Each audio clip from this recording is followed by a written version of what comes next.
Chapter 1 From Shanglestone Strand to Saskervoy. 1 Flutic, Iucounu, known across Almery as the Laughing Magician, had worked one of his most mordant jokes upon Cugel. For the second time Cugel had been snatched up, carried north across the ocean of sighs, dropped upon that melancholy beach known as Shanglestone Strand. Rising to his feet, Cugel brushed sand from his cloak and adjusted his hat. He stood not 20 yards from that spot upon which he had been dropped before, also at the behest of Iucounu. He carried no sword and his pouch contained no terces. The solitude was absolute. No sound could be heard but the sigh of the wind along the dunes. Far to the east a dim headland thrust into the water, as did another equally remote to the west. To the south spread the sea, empty except for the reflection of the old red sun. Cugel's frozen faculties began to thaw, and a whole set of emotions, one after the other, made themselves felt, with fury taking precedence over all. Iucounu would now be enjoying his joke to the fullest. Cugel raised his fist high and shook it toward the south. Iucounu, at last you have exceeded yourself. This time you will pay the price. I, Cugel, appoint myself your nemesis. For a period Cugel strode back and forth shouting and cursing, a person long of arm and leg with lank black hair, gaunt cheeks, and a crooked mouth of great flexibility. The time was middle afternoon, and the sun, already halfway into the west, tottered down the sky like a sick animal. Cugel, who was nothing if not practical, decided to postpone the remainder of his tirade. More urgent was lodging for the night. Cugel called down a final curse of pulsing carbuncles upon Iucounu. Then, picking his way across the shingle, he climbed to the crest of a dune and looked in all directions.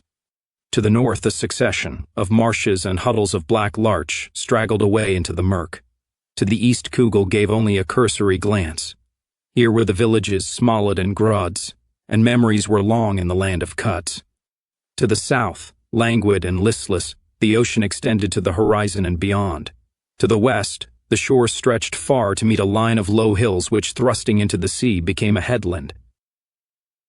A red glitter flashed across the distance, and Cugel's attention was instantly attracted. Such a red sparkle could only signify sunlight reflecting from glass. Cugel marked the position of the glitter, which faded from view as the sunlight shifted. He slid down the face of the dune and set off at best speed along the beach.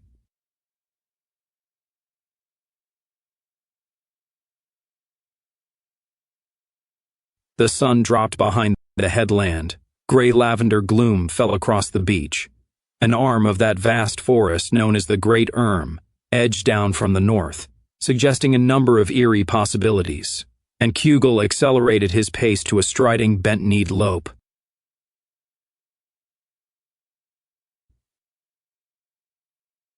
The hills loomed black against the sky, but no sign of habitation appeared.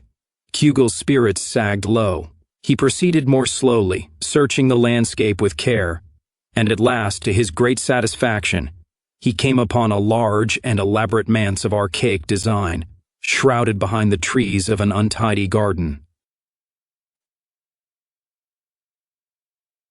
The lower windows glowed with amber light, a cheerful sight for the benighted wanderer. Cugel turned briskly aside and approached the manse, putting by his usual precautions of surveillance, and perhaps peering through the windows, especially in view of two white shapes at the edge of the forest which quietly moved back into the shadows as he turned to stare. Cugel marched to the door and tugged smartly at the bell chain. From within came the sound of a far gong. A moment passed. Cugel looked nervously over his shoulder and again pulled at the chain. Finally he heard slow steps approaching from within. The door opened and a pinch-faced old man, thin, pale, and stoop-shouldered, looked through the crack. Cugel used the suave tones of gentility. "Good evening. What is this handsome old place, may I ask?" The old man responded without cordiality. "Sir, this is Flutic, where Master Twango keeps residence. What is your business?" "Nothing out of the ordinary," said Cugel airily. "I am a traveler, and I seem to have lost my way. I will therefore trespass upon Master Twango's hospitality for the night, if I may." "Quite impossible. From which direction do you come?" "From the east. Then continue along the road, through the forest and over the hill to Saskervoy. You will find lodging to meet your needs at the Inn of Blue Lamps." It is too far, and in any event robbers have stolen my money. You will find small comfort here. Master Twango gives short shrift to indigence. The old man started to close the door, but Cugel put his foot into the aperture. Wait, I noticed 2 white shapes at the edge of the forest, and I dare go no farther tonight. In this regard I can advise you, said the old man. The creatures are probably Rosgobblers, or Hyperborean sloths, if you prefer the term.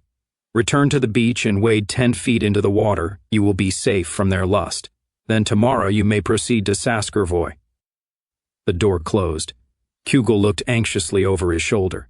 At the entrance to the garden, where heavy yews flanked the walk, he glimpsed a pair of still white forms.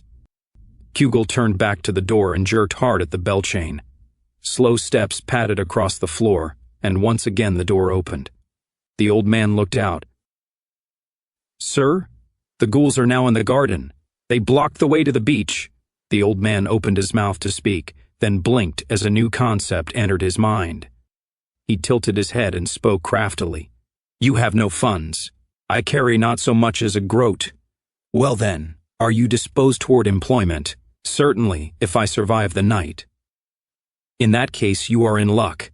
Master Twango can offer employment to a willing worker. The old man threw open the door, and Cugel gratefully entered the manse. With an almost exuberant flourish, the old man closed the door. Come, I will take you to Master Twango, and you can discuss the particulars of your employment. How do you choose to be announced? I am Cugel. This way, then. You will be pleased with the opportunities. Are you coming? At Flutic we are brisk. Despite all, Cugel held back. Tell me something of the employment. I am, after all, a person of quality, and I do not turn my hand to everything. No fear, Master Twango will accord you every distinction. Ah, Cugel, you will be a happy man. If only I were young again. This way, if you please. Cugel still held back. First things first, I am tired and somewhat the worse for travel. Before I confer with Master Twango, I would like to refresh myself, and perhaps take a bite or two of nourishment. In fact, let us wait until tomorrow morning, when I will make a far better impression. The old man demurred. At Flutic all is exact, and every jot balances against a corresponding tittle. To whose account would I charge your refreshment? To Gark, to Iucounu, to Master Twango himself. Absurd. Inevitably, the consumption would fall against the account of Weemish, which is to say, myself. Never. My account at last is clear, and I propose to retire. I understand nothing of this, grumbled Cugel. But you will. Come now to Twango. With poor Grace Cugel followed Weemish into a chamber of many shelves and cases, a repository of curios, to judge by the articles on display. Wait here a single moment, said Weemish, and hopped on spindly legs from the room. Cugel walked here and there, inspecting the curios and estimating their value. Strange to find such objects in a place so remote. He bent to examine a pair of small quasi-human grotesques rendered in exact detail. Craftsmanship at its most superb, thought Cugel. Weemish returned. Twango will see you shortly. Meanwhile, he offers for your personal regalement this cup of vervain tea, together with these 2 nutritious at no charge. Cugel drank the tea and devoured the wafers. Twango's act of hospitality, though largely symbolic, does him credit. He indicated the cabinets. All this is Twango's personal collection? Just so. Before his present occupation, he dealt widely in such goods. His tastes are bizarre, even peculiar. Weemish raised his white eyebrows. As to that, I cannot say. It all seems ordinary enough to me. Not really, said Cugel. He indicated the pair of grotesques. For instance, I have seldom seen objects so studiously repulsive as this pair of bibelots. Skillfully done, agreed. Notice the detail in these horrid little ears, the snouts, the fangs. The malignance is almost real. Still, they are undeniably the work of a diseased imagination. The objects reared erect. One of them spoke in a rasping voice. No doubt Cugel has good reason for his unkind words. Still, neither Gark nor I can take them lightly. The other also spoke. Such remarks carry a sting. Cugel has a feckless tongue. Both bounded from the room. Weemish spoke in reproach. You have offended both Gark and Iucounu, who came only to guard Twango's valuables from pilferage. But what is done is done. Come, we will go to Master Twango. Weemish took Cugel to a large workroom, furnished with a dozen tables piled with ledgers, crates, and various oddments. Gark and Iucounu, wearing smart long-billed caps of red and blue respectively, glared at Cugel from a bench. At an enormous desk sat Twango, who was short and corpulent, with a small chin, a dainty mouth, and a bald pate surrounded by varnished black curls. Under his chin hung a fattish little goatee. Upon the entrance of Cugel and Weemish, Twango swung around in his chair. "Aha, Weemish. This gentleman, so I am told, is Cugel. Welcome, Cugel, to Flutic." Cugel doffed his hat and bowed. "Sir, I am grateful for your hospitality on this dark night." Twango arranged the papers on his desk and appraised Cugel from the corner of his eye. He indicated a chair. "Be seated, if you will. Weemish tells me that you might be inclined to employment under certain circumstances." Cugel nodded graciously. "I will be pleased to consider any post for which I am qualified, and which offers an appropriate compensation," Weemish called from the side. "Just so. Conditions at Flutic are always optimum and at worst meticulous." Twango coughed and chuckled. "Dear old Weemish. We have had a long association, but now our accounts are settled and he wishes to retire. Am I correct in this, Weemish?" "You are, in every last syllable." Cugel made a delicate suggestion. "Perhaps you will describe the various levels of employment available and their corresponding perquisites. Then, after analysis, I will be able to indicate how best I can serve you." Weemish cried out, "A wise request. Good thinking, Cugel. You will do well at Flutic, or I am much deceived." Twango again straightened the papers on his desk. "My business is simple at its basis. I exhume and refurbish treasures of the past. I then survey, pack, and sell them to a shipping agent of Saskervoy, who delivers them to their ultimate consignee, who, so I understand, is a prominent magician of Olmri. If I shape each phase of the operation to its best efficiency, Weemish, in a spirit of jocularity, use the word meticulous, I sometimes turn a small profit." "I am acquainted with Olmri," said Cugel. "Who is the magician?" Twango chuckled. "Soldink, the shipping agent, refuses to release this information, so that I will not sell direct at double profit. But from other sources I learn that the consignee is a certain Iucounu of Pergolo. Cugel, did you speak?" Cugel smilingly touched his abdomen. "An eructation only. I usually dine at this time. What of your own meal? Should we not continue our discussion over the evening repast?" "All in good time," said Twango. "Now then, to continue. Weemish has long supervised my archaeological operations, and his position now becomes open. Is the name Sadlark known to you?" "Candidly, no. Then for a moment I must digress. During the Cuts Wars of the 18th Aeon, the demon Underherd interfered with the overworld so that Sadlark descended to set matters right. For reasons obscure, I personally suspect simple vertigo. Sadlark plunged into the mire, creating a pit now found in my own back garden. Sadlark's scales persist to this day, and these are the treasures which we recover from the slime." "You are fortunate in that. The pit is so close to your residence," said Cugel. "Efficiency is thereby augmented." Twango tried to follow Cugel's reasoning, then gave up the effort. "True." He pointed to a nearby table. "There stands a reconstruction of Sadlark in miniature." Cugel went to inspect the model, which had been formed by attaching a large number of silver flakes to a matrix of silver wires. The sleek torso stood on a pair of short legs terminating in circular webs. Sadlark lacked a head. The torso rose smoothly to a prow-like turret, fronted by a particularly complex scale with a red note at the center. 4 arms hung from the upper torso. Neither sense organs nor digestive apparatus were evident, and Cugel pointed out this fact to Twango as a matter of curiosity. "Yes, no doubt," said Twango. "Things are done differently in the overworld. Like the model, Sadlark was constructed of scales on a matrix not of silver wires but wefts of force. When Sadlark plunged into the mire, the dampness annulled his forces, the scales dispersed, and Sadlark became disorganized, which is the overworld equivalent of mortality." "A pity," said Cugel, returning to his seat. "His conduct from the first would seem to have been quixotic." "Possibly true," said Twango. His motives are difficult to assess. Now, as to our own business, Weemish is leaving our little group and his post as supervisor of operations becomes open. Is such a position within your capacity? I should certainly think so, said Cugel. Buried valuables have long engaged my interest. Then the position should suit you famously. And my stipend. It shall be exactly that of Weemish, even though Weemish is a skilled and able associate of many years. In such cases I play no favorites. In round numbers, then, Weemish earns how many terces? I prefer to keep such matters confidential, said Twango, but Weemish, so I believe, will allow me to reveal that last week he earned almost 300 terces, and the week before as much again. True, from first to last, said Weemish. Cugel rubbed his chin. Such a stipend would seem adequate to my needs. Just so, said Twango. When can you assume your duties? Cugel considered for only a moment. At once, for purposes of salary computation. However, I will want a few days to study your operation. I assume that you can provide me adequate board and lodging over this period. Such facilities are provided at a nominal cost. Twango rose to his feet. But I keep you talking when you are surely tired and hungry.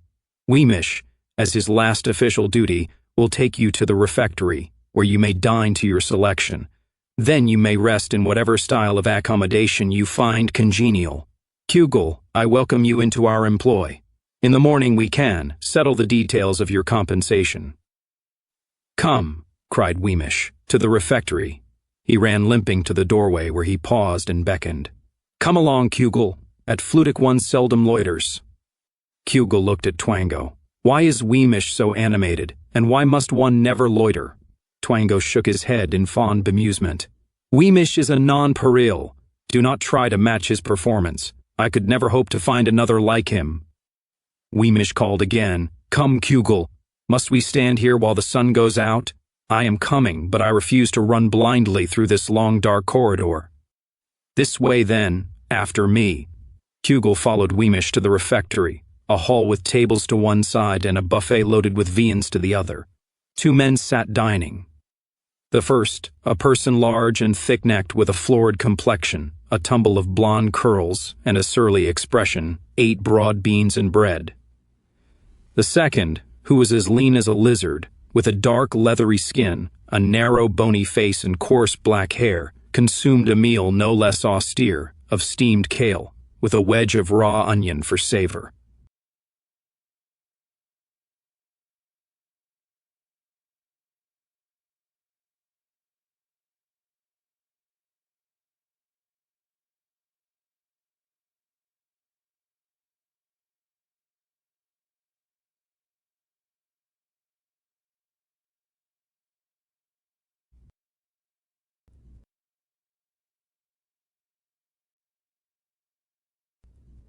Cugel's attention, however, focused on the buffet. He turned to Weemish in wonder. Does Twango always provide such a bounty of delicacies? Weemish responded in a disinterested fashion.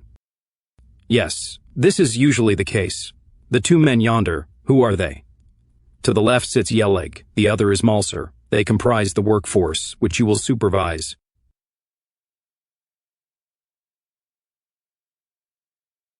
Only two? I expected a larger crew. You will find that these two suffice. For workmen, their appetites are remarkably moderate. Weemish glanced indifferently across the room. So it would seem. What of yourself? How will you dine? Cugel went to inspect the buffet at closer range. I will start with a dish of these smoked oil fish and a salad of pepper leaf. Then this roast fowl seems eminently edible, and I will try a cut off the rare end of the joint. The garnishes are nicely turned out. Finally, a few of these pastries and a flask of the violet mendolence. This should suffice. No question but what Twango does well by his employees. Cugel arranged a tray with viands of quality, while Weemish took only a small dish of boiled burdock leaves. Cugel asked in wonder, is that paltry meal adequate to your appetite? Weemish frowned down at his dish. It is admittedly a trifle spare. I find that an over-rich diet reduces my zeal. Cugel laughed confidently. I intend to innovate a program of rational operations, and this frantic harum-scarum zeal of yours, with all shirt-tails flying, will become unnecessary. Weemish pursed his lips. You will find that at times you are working as hard as your underlings. That is the nature of the supervisorial position. Never, declared Cugel expansively. I insist upon a rigid separation of functions. A toiler does not supervise, and the supervisor does not toil. But as for your meal tonight, you are retired from work. You may eat and drink as you see fit. My account is closed, said Wemish. I do not care to reopen the books. A small matter, surely, said Cugel. Still, if you are concerned, eat and drink as you will, to my account. That is most generous. Jumping to his feet, Wemish limped at speed to the buffet. He returned with a selection of choice meats, preserved fruits, pastries, a large cheese, and a flask of wine, which he attacked with astonishing gusto. A sound from above attracted Cugel's attention. He looked up to discover Gark and Iucounu crouched on a shelf. Gark held a tablet upon which Iucounu made entries using an absurdly long stylus. Gark inspected Cugel's plate. Item, oil fish, smoked and served with garlic and 1 leek, at 4 terces. Item, 1 fowl. Good quality, large size, served with 1 cup of sauce and 7 garnishes, at 11 terces. Item, 3 pastries of mince with herbs, at 3 terces each, to a total of 9 terces. A salad of assorted stuffs, 6 terces. Item, 3 fardels, at 2 terces, to a total of 6 terces. Item, 1 large order of quince conserve, valued at 3 terces. Wine, 9 terces. A service of napery and utensils, 1 terce. Iucounu spoke. Noted and calculated. Cugel, place your mark at this point. Not so fast, spoke Wemish sharply. My supper tonight is at Cugel's expense. Include the charges to his account. Gark demanded. Cugel, is this correct? I did in fact issue the invitation, said Cugel. I dine here, however, in my capacity as supervisor. I hereby order that the charges for sustenance be waived. Wemish, as an honored ex-employee, also eats without charge. Gark and Iucounu uttered shrill cackles of laughter, and even Wemish showed a painful smile. At Flutic, said Wemish, nothing is left to chance. Twango carefully distinguishes sentiment from business. If Twango owned the air, we would pay over coins for every gasp. Cugel spoke with dignity. These practices must be revised and at once, otherwise I will resign my position. I must also point out that the fowl was underdone, and the garlic lacked savor. Gark and Iucounu paid him no heed. Iucounu tallied the charges on Wemish's meal. Very well, Cugel. Once more, we require your mark. Cugel inspected the tablet. These bird scratchings mean nothing to me. Is that truly the case? Asked Iucounu mildly. He took the tablet. Aha, I notice an oversight. Add 3 terces for Wemish's digestive pastilles. Hold up, roared Cugel. What is the account at this instant? 116 terces. We are often rendered a gratuity for our services. This is not one of the occasions. Cugel snatched the tablet and scribbled his mark. Now be off with you. I cannot dine in dignity with a pair of weird little swamp hoppers peering over my shoulder. Gark and Iucounu bounded away in a fury. Wemish said, that last remark struck somewhat close to the knuckle. Remember, Gark and Iucounu prepare the food, and whoever irks them sometimes finds noxious substances in his victual. Cugel spoke firmly. They should rather beware of me. As supervisor, I am a person of importance. If Twango fails to enforce my directives, I will resign my post. That option is, of course, open to you as soon as you pay off your account. I see no great problem there. If the supervisor earns 300 terces a week, I can quickly discharge my account. Wemish drank deeply from his goblet. The wine seemed to loosen his tongue. He leaned toward Cugel and spoke in a hoarse whisper. 300 terces a week, eh? For me that was a fluke. Yelleg and Mulser are slime divers, as we call them. They earn 3 to 20 terces for each scale found, depending on quality. The clover leaf femurials bring 10 terces, as do the dorsal double luminants. An interlocking sequalian for either turret or pectoris brings 20 terces. The rare, lateral flashers are also worth 20 terces. Whoever finds the pectoral skybrake spatterlight will gain 100 terces. Cugel poured more wine into Wemish's goblet. I am listening with 2 ears. Weemish drank the wine but otherwise seemed hardly to notice Cugel's presence. Yeleg and Malser work from before dawn until dark. They earn 10 to 15 terces a day on the average, from which the costs of board, lodging, and incidentals are deducted. As supervisor, you will see to their safety and comfort at a salary of 10 terces per day. Additionally, you gain a bonus of 1 terce for each scale exhumed by Yeleg and Malser, regardless of type. While Yeleg and Malser warm themselves at the fire or take their tea, you yourself are entitled to dive for scales. Dive? Asked Cugel in perplexity. Precisely so, into the pit created by Sadlark's impact with the mire. The work is tedious and one must dive deep.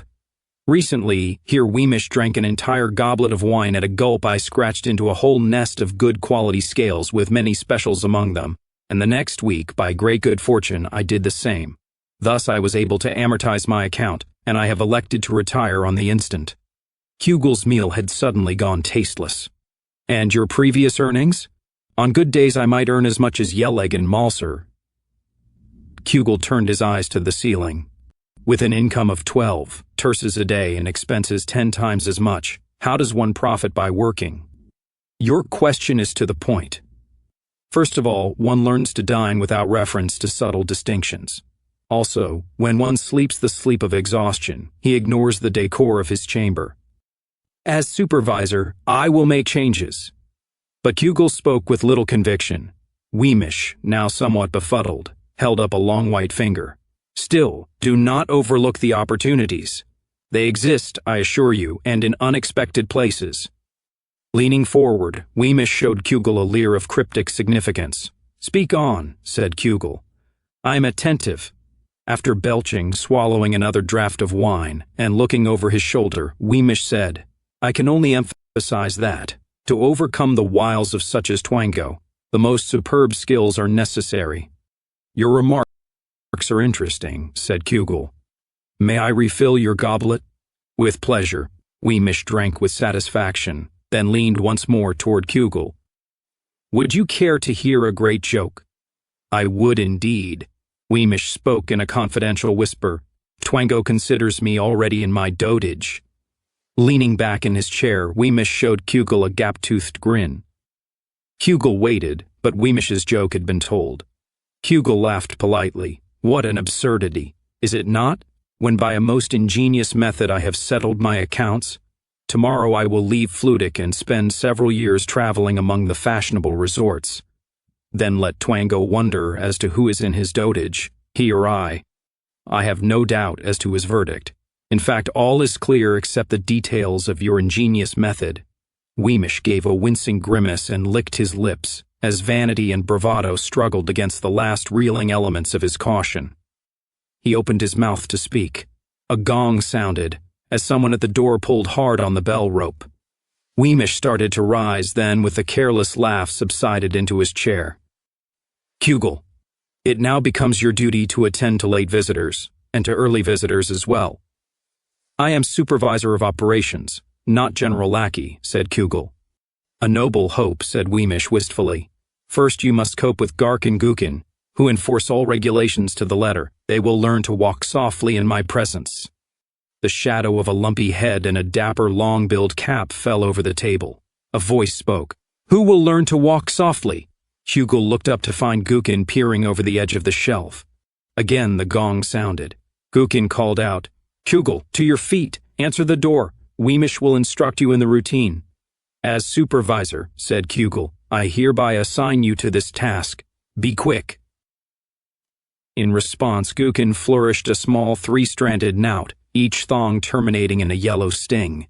Cugel thrust up on the shelf with such force that Gukin sprawled head over heels through the air to fall into a platter of assorted cheeses which had been set out upon the buffet. Cugel picked up the knout and held it at the ready. Now then, will you go about your duties, or must I beat you well? Then throw both you and your cap into this pot of tripes. Into the refectory came Twango on the run, with Gark sitting bulge-eyed on his shoulder. What is all this commotion? Gukin, why do you lie among the cheeses? Cugel said, Since I am supervisor, you should properly address me. The facts of the case are these. I ordered Gukin to answer the door. He attempted a flagrant insolence. and I was about to chastise him. Twango's face became pink with annoyance. Cugel, this is not our usual routine. Heretofore the supervisor has habitually answered the door. We now make an instant change. The supervisor is relieved of menial duties. He will earn triple the previous salary, with lodging and sustenance included at no charge. Once more the gong sounded. Twango muttered a curse. Weemish, answer the door. Weemish, where are you? Weemish had departed the refectory. Cugel gave a stern order. Gark, respond to the gong. Gark gave back a surly hiss. Cugel pointed to the door. Gark, you are hereby discharged on grounds of insubordination. The same applies to Iucounu. Both of you will immediately leave the premises and return to your native swamp. Gark, now joined by Iucounu, responded only with hisses of defiance. Cugel turned to Twango. I fear that unless my authority is affirmed, I must resign. Twango threw up his arms in vexation. Enough of this foolishness. While we stand here, the gong rings incessantly. He marched off down the corridor toward the door, with Gark and Iucounu bounding behind him. Cugel followed at a more leisurely gait. Twango threw open the door to admit a sturdy man of middle age wearing a hooded brown cloak. Behind him came two others in similar garments. Twango greeted the visitor with respectful familiarity. Master Soldink, the time is late. Why, at this hour, do you fare so far? Soldink spoke in a heavy voice. I bring serious and urgent news which could not wait an instant. Twango stood back aghast. Merchantides is dead. The tragedy is one of deception and theft. What has been stolen? Asked Twango impatiently. Who has been deceived? I will recite the facts. 4 days ago, at noon precisely, I arrived here with the strong wagon. I came in company with Rinch and Jornok, both, as you know, elders and persons of probity. Their reputations have never been assailed to my knowledge. Why now do you bring them into question? Patience, you shall hear. Proceed. Cugel, you are a man of experience. Stand by and exercise your judgment. This, incidentally, is Master Soldink of the firm Soldink and Mercantides, shipping agents. Cugel stepped forward and Soldink continued his declaration. With Rinks and Jornok, I entered your workroom. There, in our presence, you counted out and we packed 680 scales into 4 crates. Correct.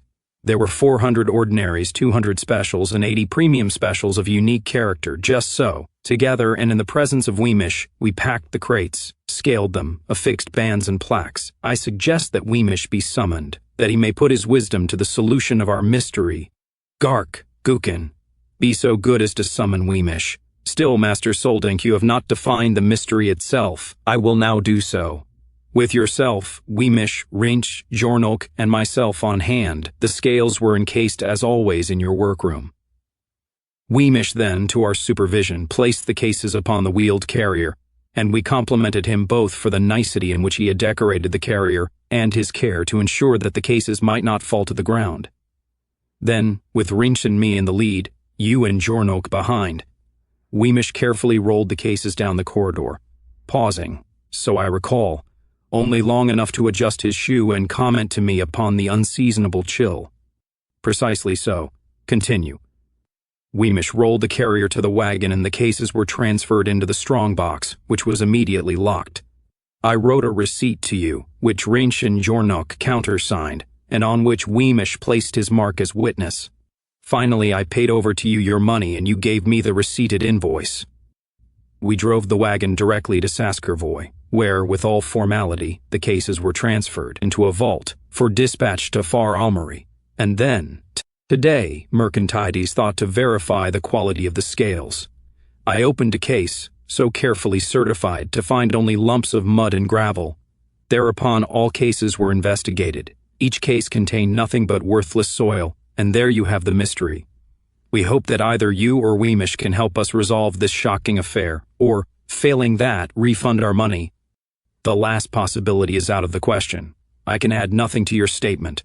All went as you have described. Weemish may have noticed some peculiar incident, but surely he would have notified me.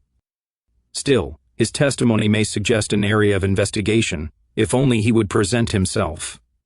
Gark bounded into the room, eyes bulging in excitement. He called out in a rasping voice, Weemish is on the roof. He is behaving in an unusual manner. Twango flourished his arms in distress. Senile, yes, but foolish so soon. He is only just retired. What? Cried Soldink. Weemish retired. A great surprise, for us all. He settled his accounts to the last terce, then declared his retirement.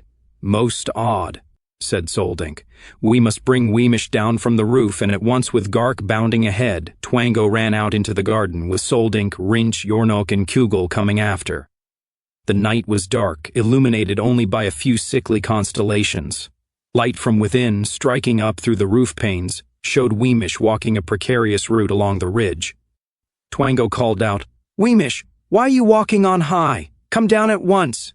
Weemish looked here and there to discover the source of the call. Observing Twango and Soldink, he uttered a wild cry which defiance seemed mingled with mirth. "That is at best an ambiguous response," said Soldink. Twango called again. "Weemish, a number of scales are missing, and we wish to ask a question or two." "Ask away, wherever you like, and all night long anywhere except only here. I am walking the roof and do not care to be disturbed." "Ah, but Weemish, it is you of whom we wish to ask the questions. You must come down at once." "My accounts are settled. I walk where I will." Twango clenched his fists. Master Soldink is puzzled and disturbed. The missing scales are irreplaceable. "No less am I, as you will learn." Again Weemish uttered his strange cachinnation. Soldink spoke sourly. "Weemish has become addled. Work gave his life meaning," explained Twango. "He dived deep into the slime and found a whole nest of scales, so he paid off his account. Ever since he has been acting strangely." Soldink asked, "When did he find the scales?" "Only 2 days ago." Once more Twango raised his voice. "Weemish, come down at once. We need your help." Soldink asked. "Weemish found his scales after we had accepted the last shipment." "Quite true. 1 day later, as a matter of fact. A curious coincidence." Twango stared at him blankly. "Surely you cannot suspect Weemish. The facts point in his direction." Twango turned sharply about. "Gark, Kukin, Cugel, up to the roof. Help Weemish to the ground." Cugel spoke haughtily. "Gark and Gukin are my subordinates. Inform me as to your wishes and I will issue the necessary orders. Cugel, your attitudes have become intolerable. You are hereby demoted. Now, up on the roof with you. I want Weemish brought down at once." "I have no head for heights," said Cugel. "I resign my position, not until your accounts are settled. They include the fine cheeses into which you flung Gukin," Cugel protested, but Twango turned his attention back to the roof and refused to listen. Weemish strolled back and forth along the ridge. Gark and Gukin appeared behind him. Twango called up, "Weemish, take all precautions. Gark and Gukin will lead the way." Weemish gave a final wild scream, and running along the ridge hurled himself off into space to land head-first upon the pavement below. Gark and Gukin crept to the edge of the roof to peer pop-eyed down at the limp figure. After a brief inspection, Twango turned to Soldink. "I fear that Weemish is dead. What then of the missing scales?" "You must look elsewhere," said Twango. "The theft could not have occurred at Flutic." "I am not so sure," said Soldink. "In fact, I suspect otherwise." "You are deceived by coincidences," said Twango. "The night is chill. Let us return inside. Cugel, convey the corpse to the gardener's shed in the back garden. Weemish's grave is ready. In the morning you may bury him." "If you recall," said Cugel, "I have resigned my place. I no longer consider myself employed at Flutic, unless you concede distinctly better terms." Twango stamped his feet. "Why, at this time of tribulation, must you annoy me with your nonsense? I lack the patience to deal with you. Gark, Gukin, Cugel thinks to shirk his duties." Gark and Gukin crept forward. Gukin flung a noose around Cugel's ankles, while Gark threw a net over Cugel's head. Cugel fell heavily to the ground, where Gark and Gukin beat him well with short staves. After a period, Twango came to the door. He cried out, "Stop! The clamor offends our ears. If Cugel has changed his mind, let him go about his work." Cugel decided to obey Twango's orders. Cursing under his breath, he dragged the corpse to a shed in the back garden. Then he limped to that hut vacated by Weemish, and here he passed a wakeful night, by reason of sprains, bruises, and contusions. At an early hour, Gark and Gukin pounded on the door. "Out and about your work," called Gukin. Twango wishes to inspect the interior of this hut. Cugel, despite his aches, had already made such a search, to no avail. He brushed his clothing, adjusted his hat, sauntered from the hut, and stood aside while Iucounu, under Twango's direction, searched the premises. Soldink, who apparently had spent the night at Flutic, watched vigilantly from the doorway. Twango finished the search. "There is nothing here," he told Soldink. "Weemish is vindicated. He might have secreted the scales elsewhere."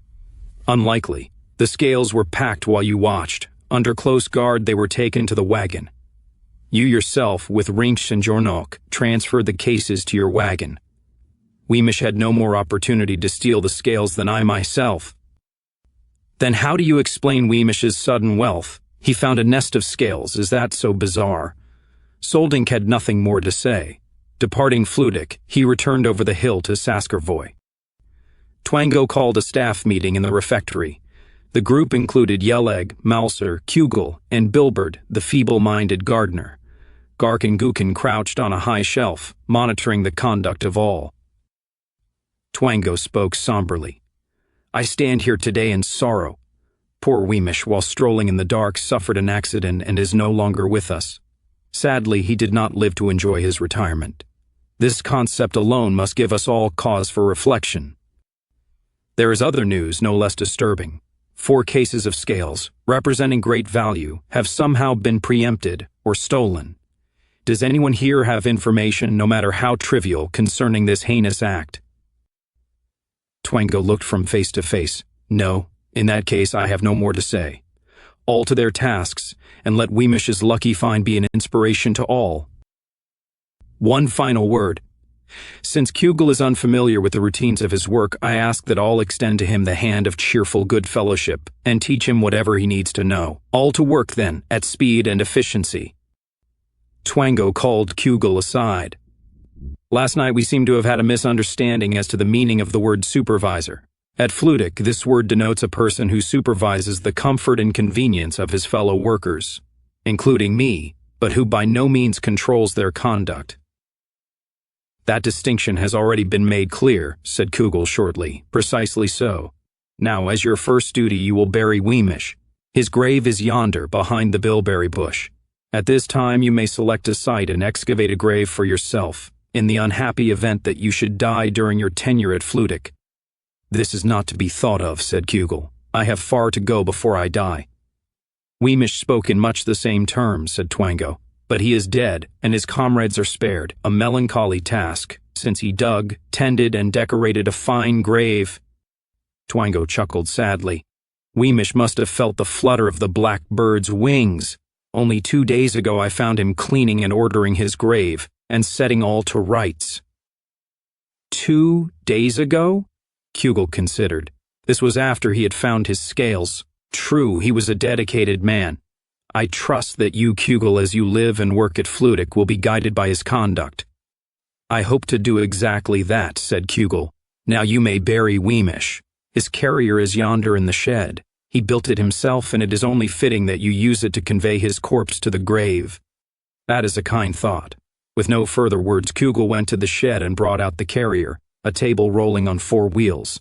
Impelled, so it would seem, by a desire to beautify his handiwork, Weemish had attached a skirt of dark blue cloth to hang as a fringe below the top surface.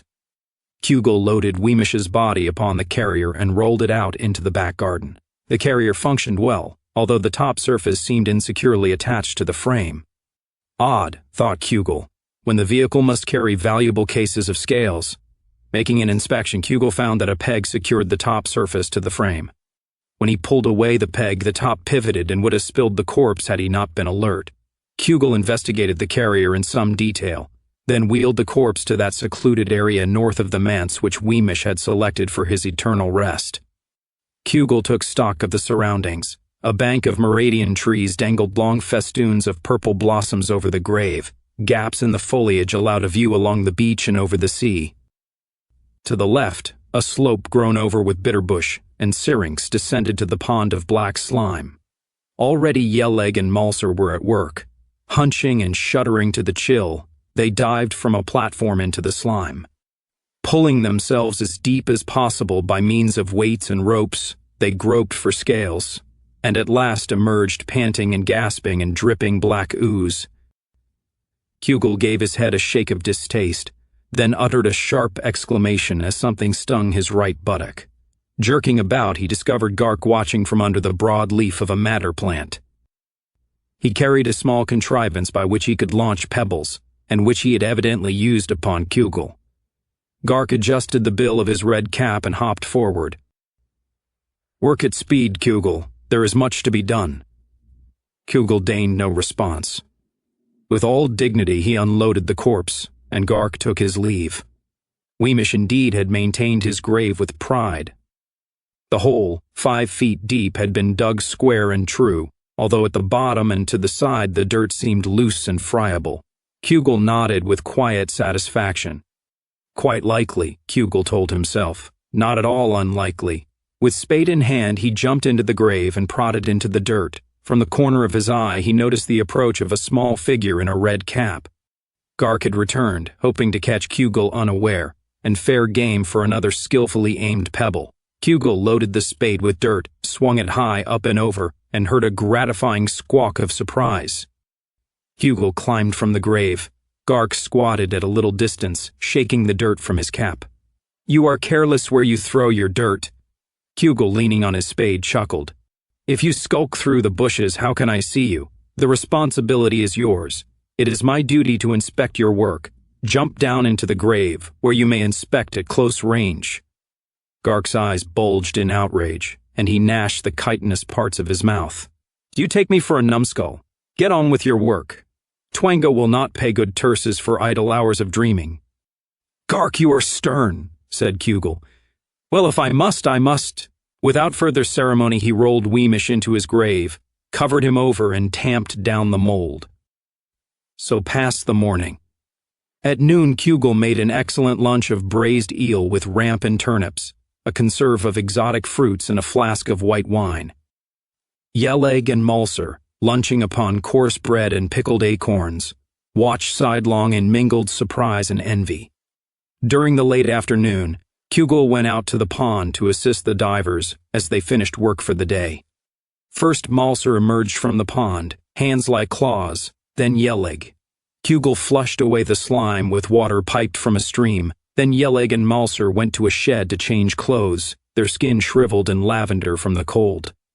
Since Cugel had neglected to build a fire, their complaints were curtailed only by the chattering of their teeth. Cugel hastened to repair the lack, while the divers discussed the day's work. Yelleg had gleaned 3 ordinary scales from under a rock, while Mulser, exploring a crevice, had discovered 4 of the same quality. Yelleg told Cugel, "Now you may dive if you see fit, though the light fails fast." "This is the time Wemish dived," said Mulser. "He often used the hours of early morning as well, but no matter what his exertions, never did he neglect our warming fire."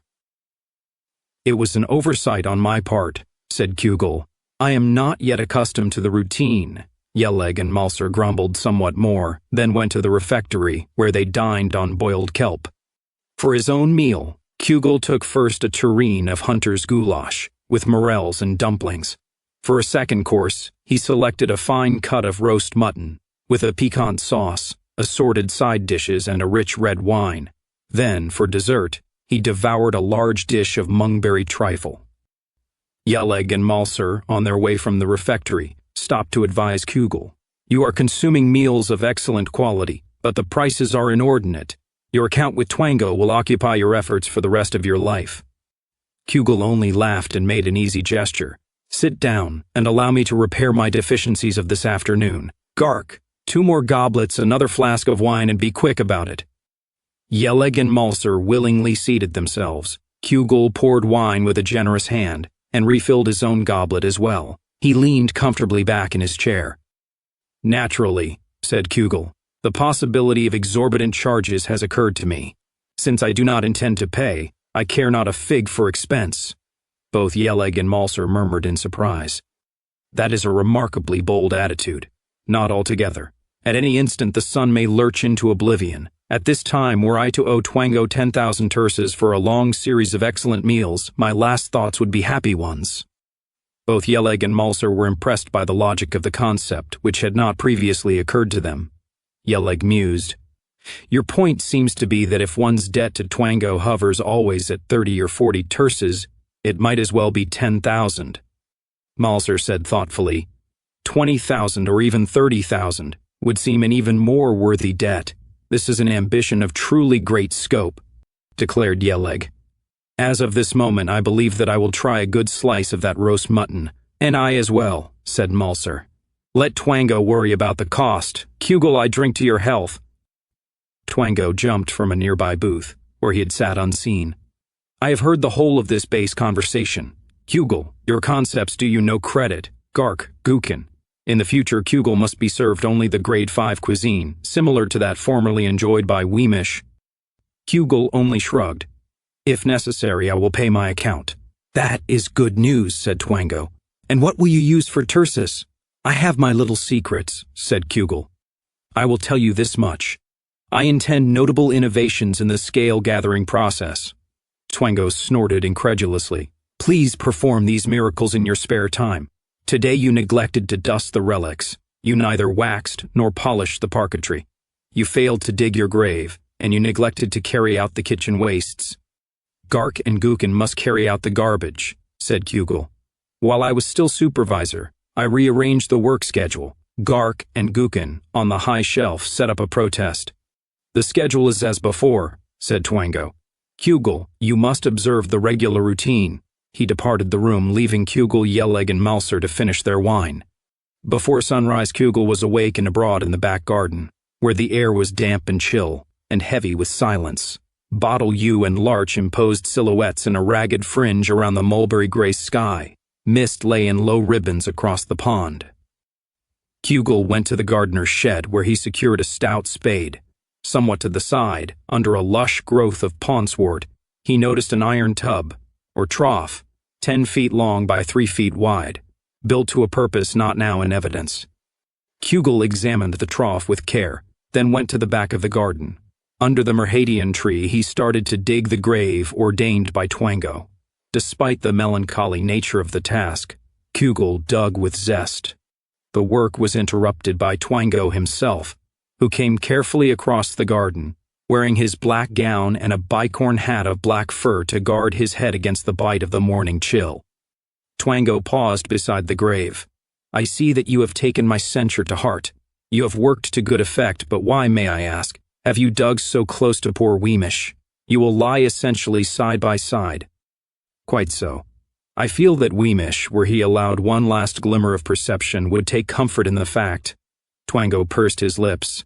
That is a nice sentiment, though perhaps a trifle florid. He glanced up toward the sun. Time passes us by. In your attention to this particular task, you are neglecting routine. At this moment, you should be emptying the kitchen waste bins. Those are chores more properly, consigned to Gark and Gukin. Not so.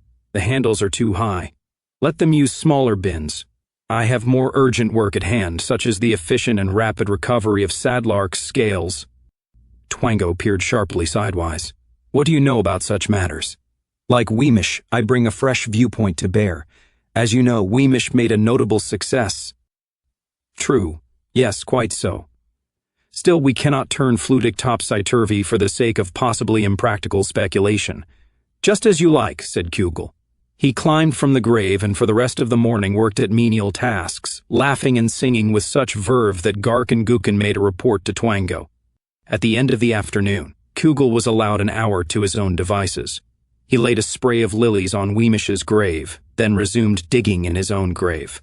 After a few moments he noticed Gukin's blue cap, where that grotesque pastiche of homunculus and frog crouched under a mallow leaf. Cugel pretended not to notice and dug with energy. Before long he encountered the cases which Weemish had secreted to the side of his own grave. Pretending to rest, Cugel surveyed the landscape. Gukin crouched as before. Cugel returned to his work.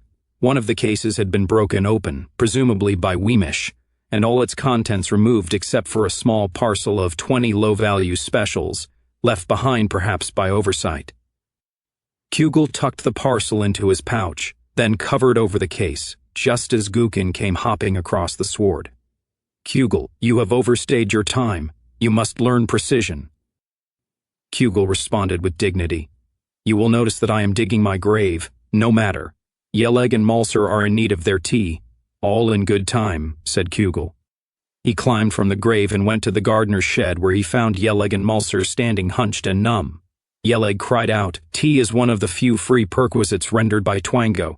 All day we grope through the freezing slime, anticipating the moment when we may drink tea and warm our shriveled skin at the fire." Malser chimed in, "There is neither tea nor fire." Weemish was more assiduous. "Be calm," said Cugel. "I still have not mastered the routine." Cugel set the fire alight and brewed tea. Yeleg and Malser grumbled further, but Cugel promised better service in the future, and the divers were appeased. They warmed themselves and drank tea, then once more ran down to the pond and plunged into the slime. Shortly before sunset, Iucounu summoned Cugel to the pantry.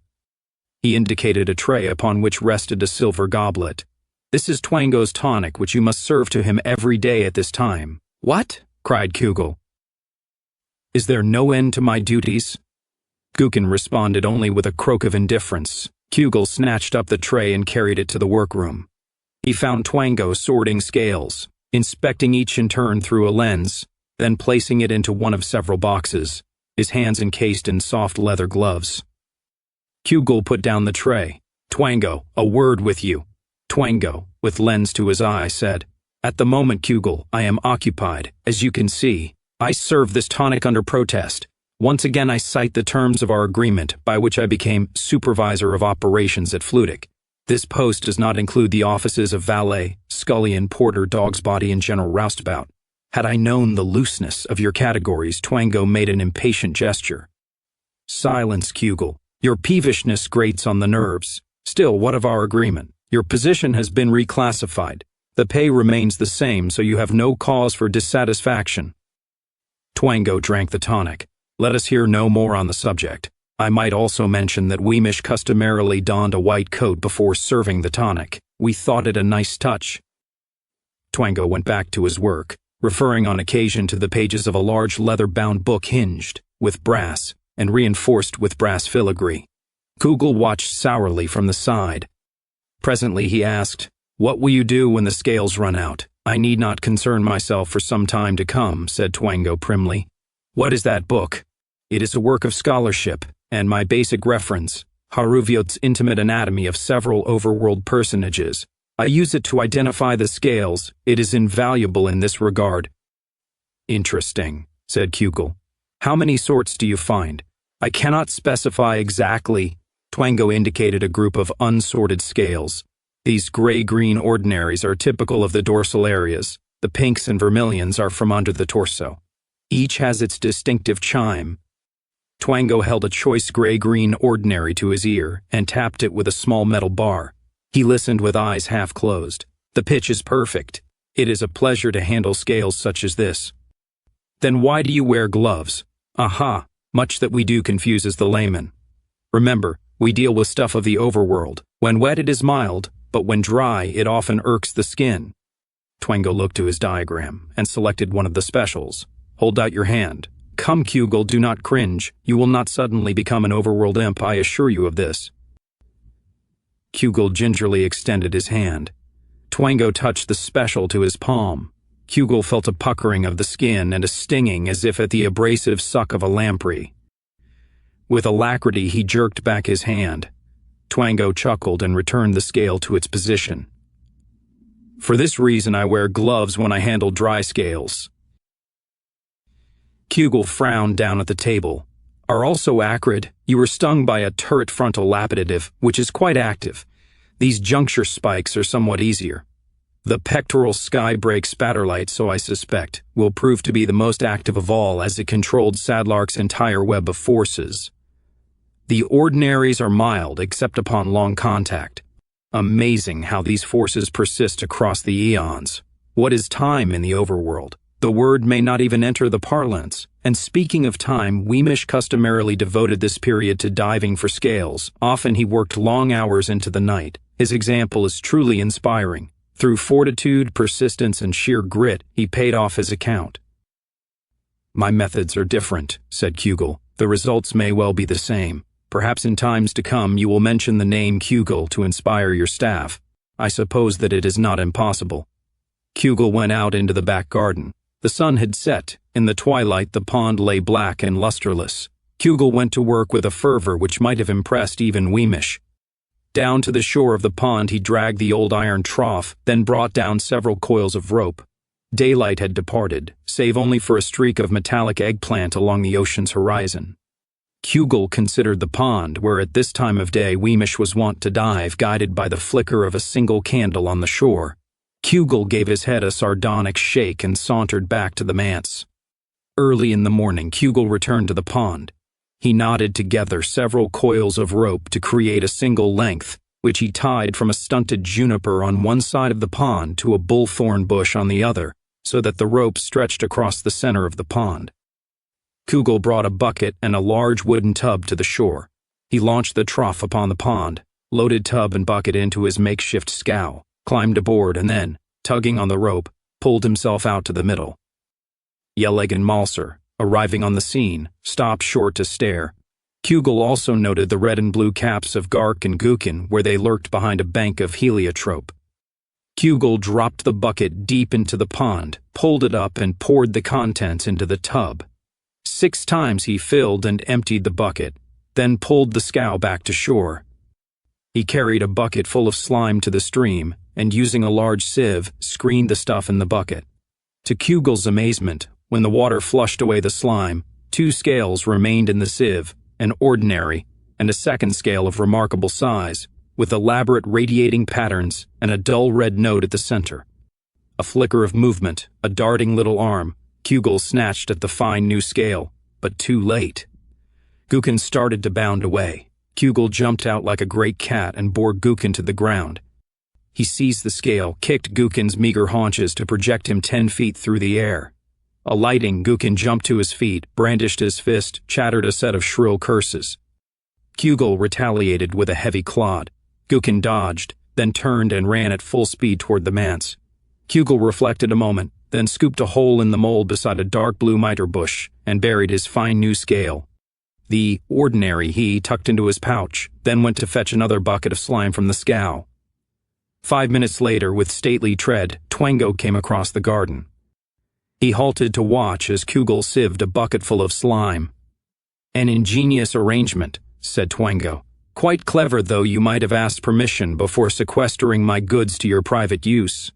Cugel said coldly, "My first concern is to gather scales for our mutual benefit." Iucounu tells me that already you have recovered a notable special." "A special? It is no more than an ordinary." Cugel brought the scale from his pouch. With pursed lips, Twango inspected the scale. Iucounu was quite circumstantial in his report. Iucounu is that individual for whom the word mendacity was coined. He is simply not to be trusted. Now please excuse me as I wish to return to work. My time is valuable. Twango stood dubiously aside and watched as Cugel sieved a third bucket-load of slime. It is very strange about Iucounu. How could he imagine the spatter light in such vivid detail? "Bah," said Cugel. "I cannot take time to reflect upon Iucounu's fantasies. That is quite enough, Cugel. I am not interested in your views. In exactly 7 minutes you are scheduled to sanitize the laundry." Halfway through the afternoon, Master Soldink, of the firm Soldink and Mercantides, arrived at Flutic. Cugel conducted him to Twango's workroom, then busied himself nearby while Soldink and Twango discussed the missing scales. As before, Soldink asserted that the scales had never truly been given into his custody, and on these grounds demanded a full refund of his payment. Twango indignantly rejected the proposal. "It is a perplexing affair," he admitted. "In the future we shall use ironclad formalities. All very well, but at this moment I am concerned not with the future but with the past. Where are my missing scales? I can only reiterate that you signed the receipt, made payment, and took them away in your wagon. This is indisputable. Wemish would so testify were he alive. Wemish is dead and his testimony is worth nothing. The facts remain. If you wish to make good your loss, then the classical recourse remains to you. Raise the price to your ultimate customer. He must bear the brunt." "There, at least, is a constructive suggestion," said Soldink. "I will take it up with Mercantides. In the meantime, we will soon be shipping a mixed cargo south aboard the Galante, and we hope to include a parcel of scales. Can you assemble another order of 4 cases within a day or so?" Twango tapped his chin with a plump forefinger. I will have to work overtime sorting and indexing. Still, using all my reserves, I believe that I can put up an order of 4 cases within a day or 2. That will be satisfactory, and I will report as much to merchantides. 2 days later, Cugel placed 110 scales, for the most part ordinaries, before Twango where he sat at his work table. Twango stared in sheer amazement. Where did you find these? I seem to have plumbed the pocket from which Weemish took so many scales. These will no doubt balance my account. Twango frowned down at the scales. A moment while I look over the records. Cugel, I find that you still owe 53 terces. You spent quite heavily in the refectory, and I show extra charges upon which you perhaps failed to reckon. Let me see the invoices. I can make nothing of these records. Some were prepared by Gark and Iucounu. They are perhaps a trifle indistinct. Cugel threw down the invoices in disgust. I insist upon a careful, exact, and legible account. Twango spoke through compressed lips. Your attitude, Cugel, is both brash and cynical. I am not favorably impressed. Let us change the subject, said Cugel. When next do you expect to see Master Soldink? Sometime in the near future. Why do you ask? I am curious as to his commercial methods. For instance, what would he charge Iucounu for a truly notable special, such as the Skybreak Spatterlight? Twango said heavily, I doubt if Master Soldink would release this information. What, may I ask, is the basis for your interest? No great matter. During one of our discussions, Weemish theorized that Soldink might well prefer to buy expensive specials direct from the diver, thus relieving you of considerable detail work. For a moment, Twango moved his lips without being able to produce words. At last he said, the idea is inept in all its phases. Master Soldink would reject any and all scales of such dubious antecedents. The single authorized dealer is myself, and my seal alone guarantees authenticity. Each scale must be accurately identified and correctly indexed. And the invoices to your staff, they are also accurate and correctly indexed. Or, from sheer idle curiosity, shall I put the question to Master Soldink? Twango angrily took up Cugel's account once again. Naturally, there may be small errors. In one or another direction, they tend to balance out in the end. Yes, I see an error here, where Gark misplaced a decimal point. I must counsel him to a greater precision. It is time you were serving tea to Yeleg and Malser. You must cure this slack behavior. At Flutic we are brisk. Cugel sauntered out to the pond. The time was the middle afternoon of a day extraordinarily crisp, with peculiar black-purple clouds veiling the bloated red sun. A wind from the north creased the surface of the slime. Cugel shivered and pulled his cloak up around his neck. The surface of the pond broke. Yeleg emerged and with crooked arms pulled himself ashore to stand in a crouch, dripping ooze. He examined his gleanings but found only pebbles, which he discarded in disgust. Malser, on his hands and knees, clambered ashore and joined Yeleg. The two of them ran to the rest hut, only to emerge a moment later in a fury. Cugel! Where is our tea? The fire is cold ashes. Have you no mercy? Cugel strolled over to the hut, where both Yeleg and Malser advanced upon him in a threatening manner. Yeleg shook his massive fist in Cugel's face. You have been remiss for the last time. Today we propose to beat you and throw you into the pond. One moment, said Cugel. Allow me to build a fire, as I myself am cold. Malser, start the tea if you will. Speechless with rage, the two divers stood back while Cugel kindled a fire. Now then, said Cugel, you will be happy to learn that I have dredged into a rich pocket of scales. I paid off my account, and now Bilbert the gardener must serve the tea and build the fire. Yeleg asked between clenched teeth. Are you then resigning your post? Not altogether. I will continue, for at least a brief period, in an advisory capacity. I am puzzled, said Malser. How is it that you find so many scales with such little effort? Cugel smiled and shrugged. Ability and not a little luck. But mostly luck, eh? Just as Weemish had luck. Ah, Weemish, poor fellow. He worked hard and long for his luck. Mine came more quickly. I have been fortunate. Yeleg spoke thoughtfully, a curious succession of events. 4 cases of scales disappeared. Then Weemish pays off his account. Then Gark and Iucounu come with their hooks and Weemish jumps from the roof. Next, honest, hard-working Cugel pays off his account, though he dredges but an hour a day. Curious indeed, said Malser. I wonder where the missing scales could be. And I no less, said Yelleg. Cugel spoke in mild rebuke. Perhaps you two have time for wool gathering, but I must troll for scales. Cugel went to his scow and sieved several buckets of slime. Yelleg and Malser decided to work no more, each having gleaned 3 scales. After dressing, they stood by the edge of the pond watching Cugel, muttering together in low voices.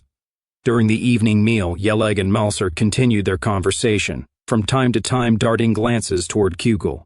Presently, Yelleg struck his fist into the palm of his hand, as if he had been struck by a novel thought, which he immediately communicated to Malser.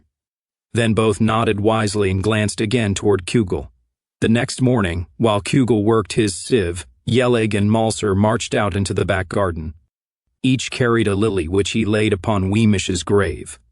Cugel watched intently from the side of his eye. Neither Malser nor Yelleg gave his own grave more than cursory attention, so little, in fact, that Malser, in backing away, fell into the excavation.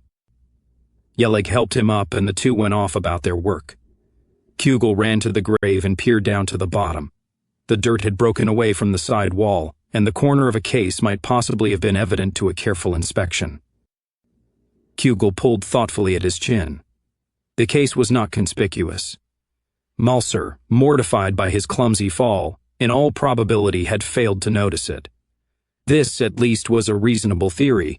Nevertheless, to move the scales might be judicious.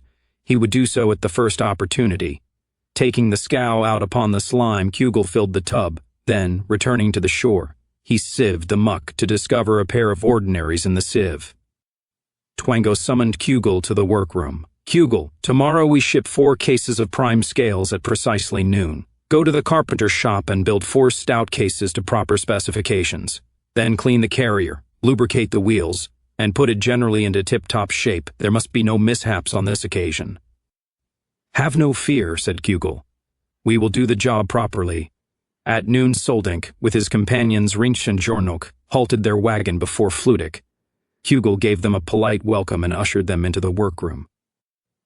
Twango, somewhat nettled by Soldink's scrutiny of floor, walls, and ceiling, spoke crisply. Gentlemen, on the table you will observe scales to the number of 620, both ordinary and special, as specified on this invoice. We shall first inspect, verify, and pack the specials. Soldink pointed toward Gark and Gukin. Not while those 2 subhuman imps stand by. I believe that in some way they cast a spell to befuddle not only poor Wemish but all the rest of us. Then they made free with the scales. Cugel stated, Soldink's point seems valid. Gark, Gukin, begone. Go out and chase frogs from the garden. Twango protested. That is foolishly and unnecessarily harsh. Still, if you must have it so, Gark and Gukin will oblige us by departing. With red-eyed glares toward Cugel, Gark and Gukin darted from the room. Twango now counted out the special scales, while Soldink checked them against an invoice, and Cugel packed them one by one into the case under the vigilant scrutiny of Rinks and Jornok. Then in the same manner the ordinaries were packed. Cugel, watched closely by all, fitted covers to the cases, secured them well, and placed them on the carrier. Now, said Cugel, since from this point to the wagon I will be prime custodian of the scales, I must insist that, while all witness, I seal the cases with wax, into which I inscribe my special mark. By this means I and everyone else must be assured that the cases we pack and load here arrive securely at the wagon. A wise precaution, said Twango. We will all witness the process. Cugel sealed the boxes, made his mark into the hardening wax, then strapped the cases to the carrier. He explained, we must take care lest a vibration or an unforeseen jar dislodge one of the cases, to the possible damage of the contents. Right, Cugel. Are we now prepared? Quite so. Rinch and Jornok, you will go first, taking care that the way is without hindrance. Soldink, you will precede the carrier by 5 paces. I will push the carrier, and Twango will follow 5 paces to the rear. In absolute security, we shall thereby bring the scales to the wagon. Very good, said Soldink. So it shall be. Rinch, Jornok, you will go first using all alertness. The procession departed the workroom and passed through a dark corridor 15 yards long, pausing only long enough for Cugel to call ahead to Soldink. Is all clear? All is clear, came back, Soldink's reassurance. You may come forward. Without further delay, Cugel rolled the carrier out to the wagon. Notice all, the cases are delivered to the wagon in the number of 4, each sealed with my seal. Soldink, I hereby transfer custody of these valuables to you.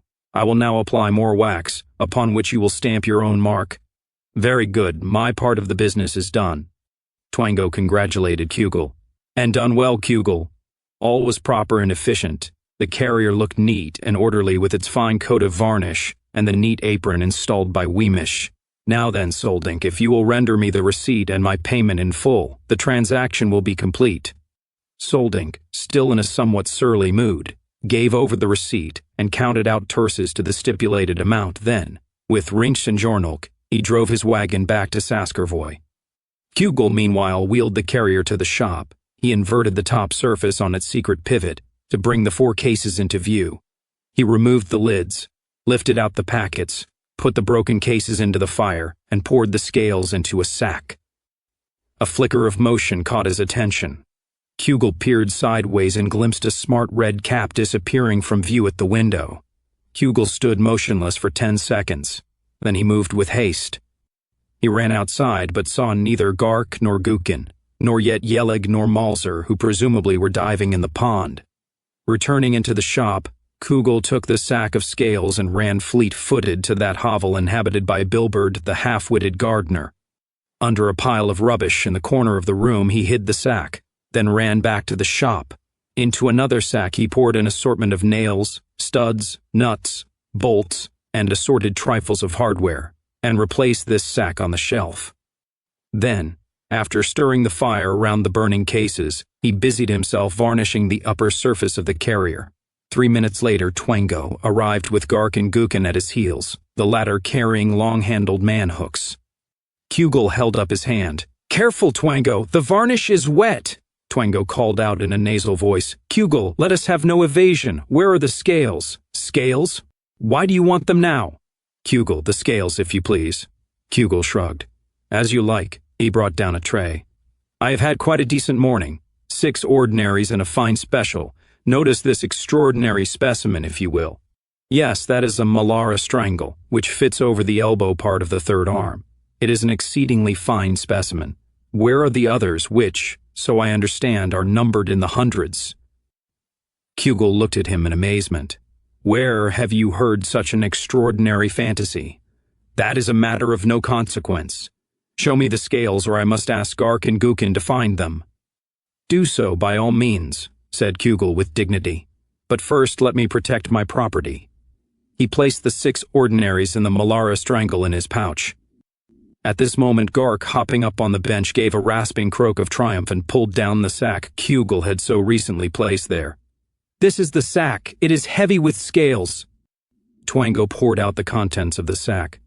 "A few minutes ago," said Cugel, "I looked through this sack for a clevis to fit upon the carrier. Gark perhaps mistook these objects for scales." Cugel went to the door. "I will leave you to your search." The time was now approaching the hour when Yelig and Malzer ordinarily took their tea. Cugel looked into the shed, but the fire was dead and the divers were nowhere to be seen. Good enough, thought Cugel. Now is the time to remove from his grave those scales originally filched by Weemish. He went to the back of the garden, where, in the shade of the Merhadian tree, he had buried Weemish and dug his own grave. No unwelcome observers were in evidence.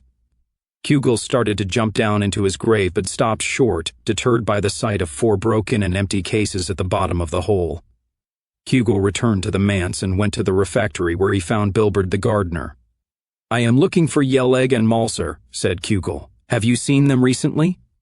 Bilberd simpered and blinked. "Indeed I have, about 2 hours ago when they departed for Saskervoy.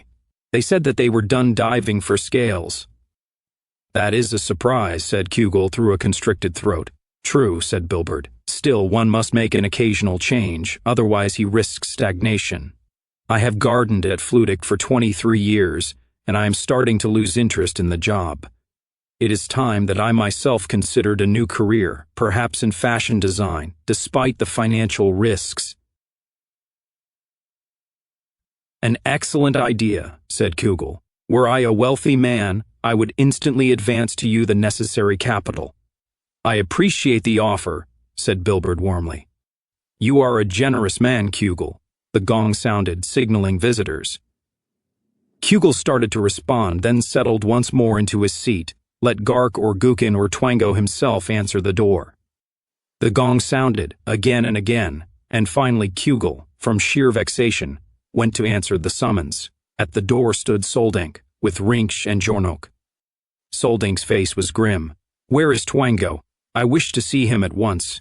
"It might be better if you return tomorrow," said Cugel. "Twango is taking his afternoon rest." "No matter.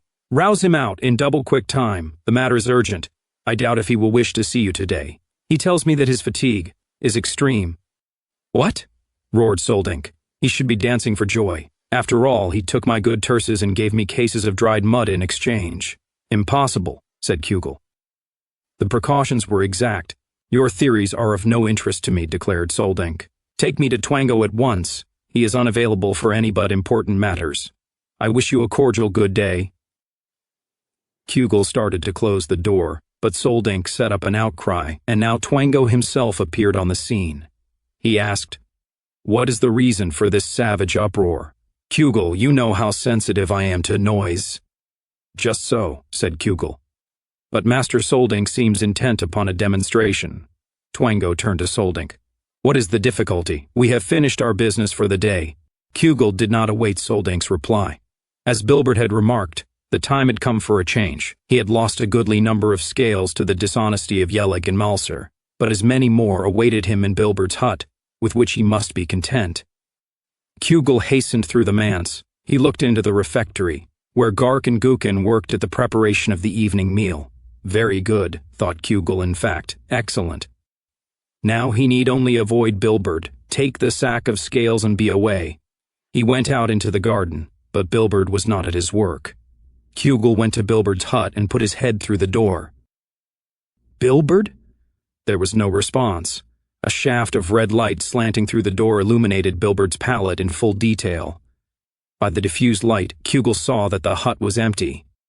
Cugel glanced over his shoulder, entered the hut, and went to the corner where he had hidden the sack. The rubbish had been disarranged. The sack was gone. From the manse came the sound of voices. Twango called, "Cugel, where are you? Come at once!" Quick and silent as a wraith, Cugel slipped from Bilbert's hut and took cover in a nearby juniper copse. Sidling from shadow to shadow, he circled the manse and came out upon the road. He looked right and left, then, discovering no threat, set off on long, loping strides to the west. Through the forest and over the hill marched Cugel, and presently arrived at Saskervoy. Some days later, while strolling the esplanade, one Cugel chanced to approach that ancient tavern known as the Iron Cockatrice. As he drew near, the door opened and two men lurched into the street, one massive, with yellow curls and a heavy jaw, the other lean, with gaunt cheeks, black hair, and a hooked nose. Both wore costly garments, with double-tiered hats, red satin sashes, and boots of fine leather. Cugel, looking once, then a second time, recognized Yelig and Malser. Each had enjoyed at least a bottle of wine and possibly two. Yelig sang a ballad of the sea, and Malser sang Tira la Lira, "We are off to the land where the daisies grow," in refrain. Preoccupied with the exact rhythm of their music, they brushed past Cugel, looking neither right nor left, and went off along the esplanade toward another tavern, the Star of the North. Cugel started to follow, then jumped back at the rumble of approaching wheels. A fine carriage drawn by a pair of high-stepping perchers swerved in front of him and rolled off along the esplanade. The driver wore a black velvet suit with silver epaulets, and a large hat with a curling black plume. Beside him sat a buxom lady in an orange gown. Only with difficulty could Cugel identify the driver as Bilbert, former gardener at Flutic. Cugel muttered sourly under his breath, "Bilbert's new career, which I generously offered to finance, has cost me rather more than I expected." Early the next morning, Cugel left Saskervoy by the east road. He crossed over the hills and came down upon Shanglestone Strand. Nearby, the eccentric towers of Flutic rose into the morning sunlight, sharp against the northern murk. Cugel approached the manse, by a devious route, keeping to the cover of shrubs and hedges, pausing often to listen. He heard nothing. A desolate mood hung in the air. Cautiously, Cugel circled the manse. The pond came into view. Out in the middle, Twango sat in the iron scow, shoulders hunched and neck pulled down. As Cugel watched, Twango hauled in a rope. Up from the depths came Gark with a small bucket of slime, which Twango emptied into the tub. Twango returned the bucket to Gark, who made a chattering sound and dived again into the depths. Twango pulled on a second rope to bring up Iucounu with another bucket.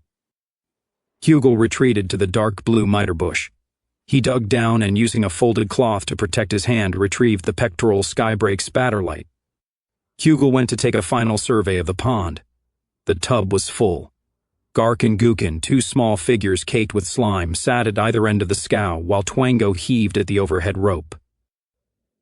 Cugel watched a moment, then turned and went his way back to Saga.